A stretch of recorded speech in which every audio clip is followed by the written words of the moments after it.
va arrêter le flou. On va arrêter les interprétations.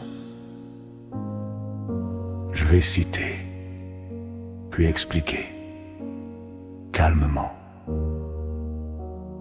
Parce que quand on assume ces mots, on assume aussi leurs conséquences. Quand quelqu'un affirme publiquement être homosexuel, ce n'est pas normal. Quand il précise les pratiques homosexuelles sont des pratiques obscures, et qu'il ajoute juste après, je ne suis pas là pour juger. Il faut être adulte 2 secondes. Dire ce n'est pas normal, ce n'est pas décrire un malaise personnel, c'est poser une norme. Et une norme qui disqualifie un groupe humain pour ce qu'il est. C'est exactement pour cela qu'on parle d'homophobie. Pas comme une insulte, comme une qualification précise. Dire « je ne juge pas », puis qualifier, puis hiérarchiser, puis parler d'obscur, ce n'est pas de la nuance. C'est une contradiction. Et une contradiction ne devient pas respectable parce qu'on l'a dit calmement. Quand le discours glisse vers des descriptions sexuelles dégradantes, quand des corps sont réduits à des images violentes, on ne parle plus de santé, on ne parle plus de réflexion, on déshumanise.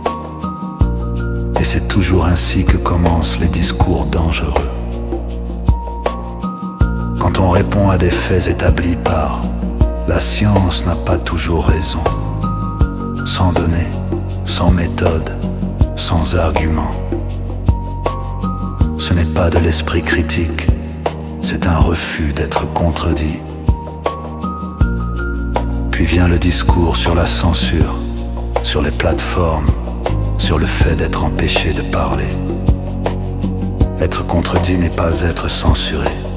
Ne pas être mis en avant n'est pas une atteinte à la liberté d'expression. La liberté d'expression n'a jamais garanti le confort. Et quand le discours ne tient plus en public, il se déplace en privé. Message répété, reproche pour un silence.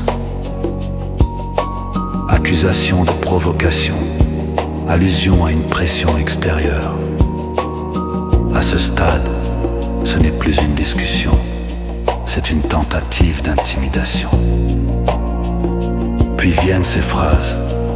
Si un peuple entier a suivi Hitler, c'est qu'il y avait forcément une bonne raison. Puis encore, les Juifs ont volé la connaissance de Jésus.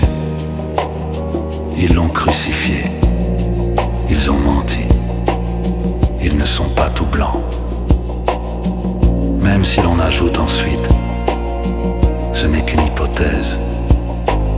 Accuser collectivement un peuple de vol, de mensonge, de crime, ce n'est pas une hypothèse, c'est de l'antisémitisme. Là encore, comme définition, pas comme invective.